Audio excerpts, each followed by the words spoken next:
Hi everyone, this is Debbie with Cheyenne Wyoming Urban Gardener, Garden Zone 5A, 5B, and today we are picking beans. That's what you just saw in the first shot. That was a bowl of beans that I had just picked. They were Royal Burgundy bush beans, rattlesnake pole beans, half runners, and contender bush beans.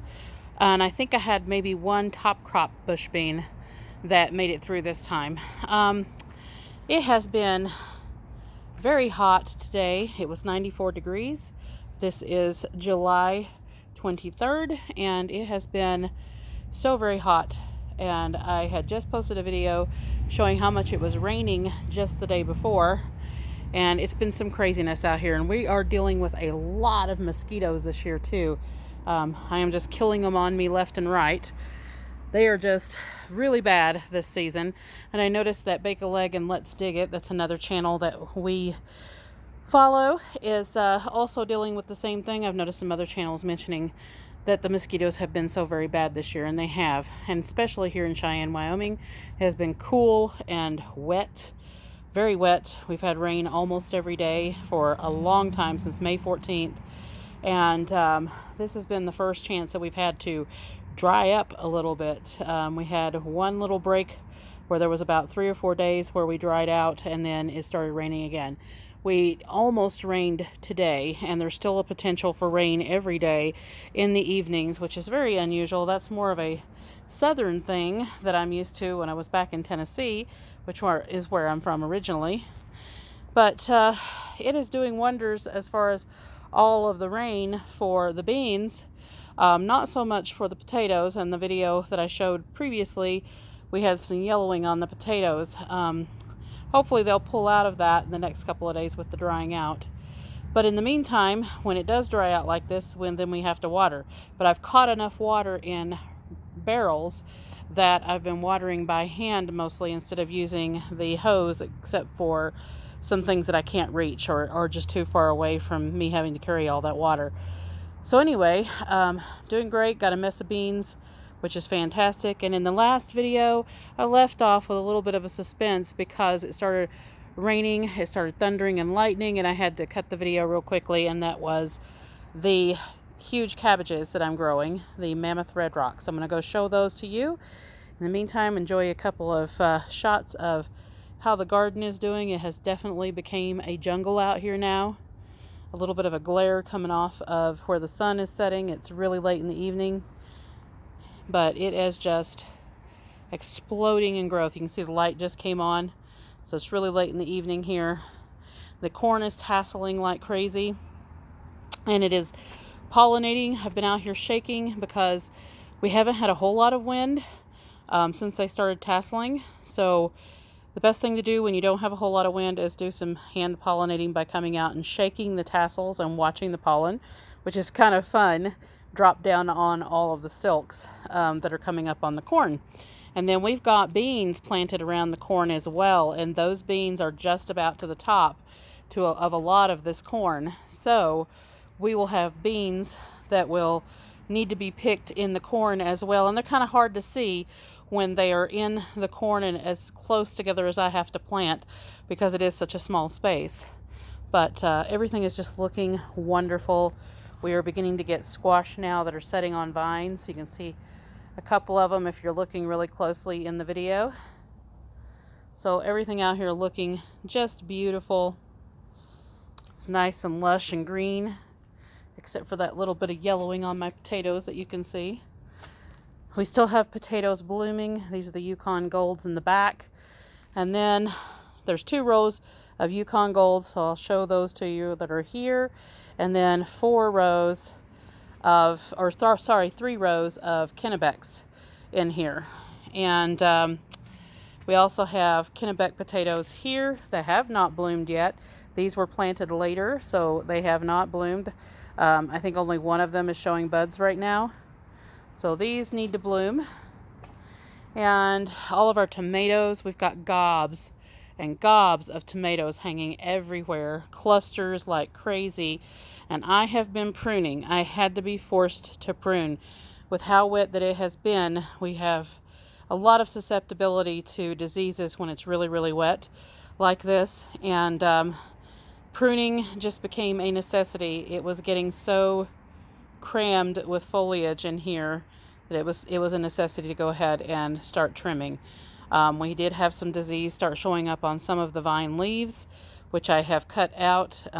There's still one leaf or two on this lemon boy right here that you can see is showing some damage, so I'm going to go ahead and get that one trimmed in the morning. And we've had a couple of blooms fall off of our eggplants. They had blooms on them, and then I noticed that a couple of them had fallen off. So I don't know if they got knocked off by something or if they just fell off of their own accord, but I did see some blooms down in there that are blooming, still attached. In fact, there's one right there if you look closely. So I know I'm going to have some eggplant, but that was just kind of odd. I've never had blooms just fall off like that. So these eggplants are pretty huge. Some of them have 3-foot stakes, and then some have 4-foot stakes. And the ones in 3-foot stakes, as you can see, they're surpassing the top of it.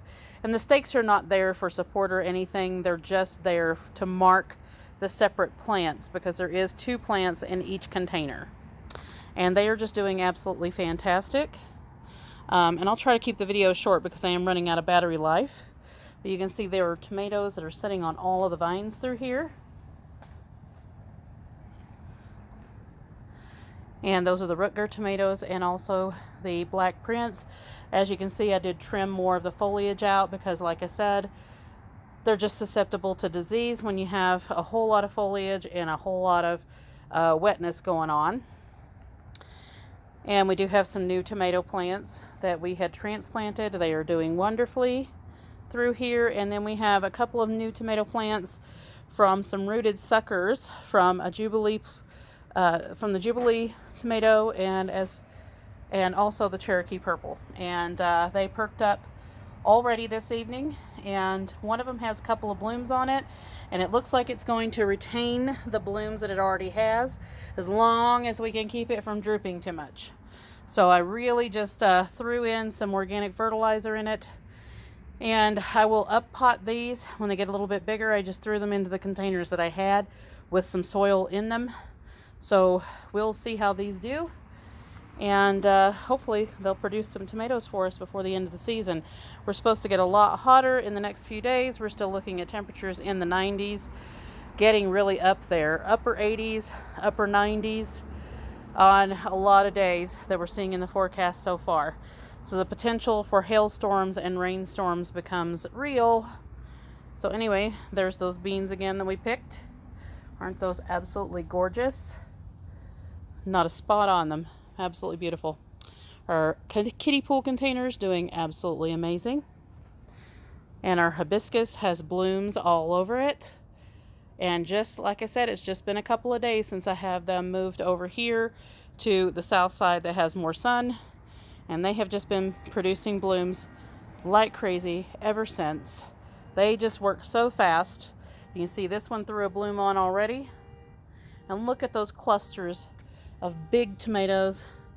Again, this is the Rutgers, and we have clusters of tomatoes happening all over this one. Garden towers looking amazing. I am having to water a little bit more on the garden towers because they do dry out when there's a lot of heat, so we watered those a little bit earlier. We're still getting strawberries like crazy. I picked another pint of strawberries today. Tomatillo setting like crazy as well. And it's getting dark out here on us. Look at all these tomatoes in here, guys. Look at that. Clusters and clusters of tomatoes. We're getting watermelons on our watermelon vines now. It's hard to see them in it getting this dark. But they are starting to set on the vines. More tomatoes like crazy. And this guy only had little bitty tiny ones couple of days ago. Does not take long once they get going. And our beans are starting to come up in our new garden patch over here. I'm not sure if you can see them just yet. They're just now peeking up. And our new peas are coming up as well. And our squash popped up today. Last video I was mentioning that the squash was not up yet. There's one. And here is one. And another one over here. And another one over here. We do have some basil planted in here as well, but it usually takes about, usually around 14 days before it starts really popping up. Everything in the herb garden looking fantastic. So let's get around to where those Mammoth Red Rock Cabbages are, and you can look at all of the plants as we walk by. Because usually I am cutting the scenes to the next one as I try to edit the time, but you know what? I just cannot be fooled with editing right now. There's just too much going on. So hopefully you'll enjoy a walk through the garden. And we did pick our peas yesterday, and I shelled peas yesterday, which you will see in a video if you go back and look in the list. And look at our vines for our squash and our beans all along the fence. They are just going like crazy, setting little pumpkins on them and all kinds of things, and squash. Anyway, and the living fence is now 7 to 8 feet tall in some places. But here is our Mammoth Red Rock Cabbages. They have not really started setting big cabbages yet, but they are well on their way. And you can see one Danish ball head in there. But these Mammoth Red Rock, this is the Mammoth Red Rock here. And then over here is our red acre cabbage. So you can see how much smaller these guys are in comparison. The Mammoth Red Rock have already taken off and are starting to form their heads.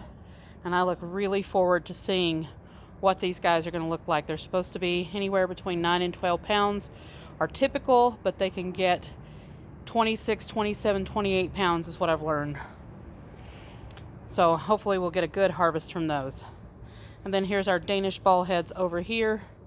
We just got one left to really form a head back there. And then we have a stonehead cabbage up here that just began making its head yesterday. And once they start making their heads, it doesn't take very long. So there you have it. Loads of stuff going on, getting dark on us. But I'm glad that I was able to show you what I intended to show you in the last video. So like, subscribe, hit the notification bell on notices on new videos as they come out. And we shall see you in the next one.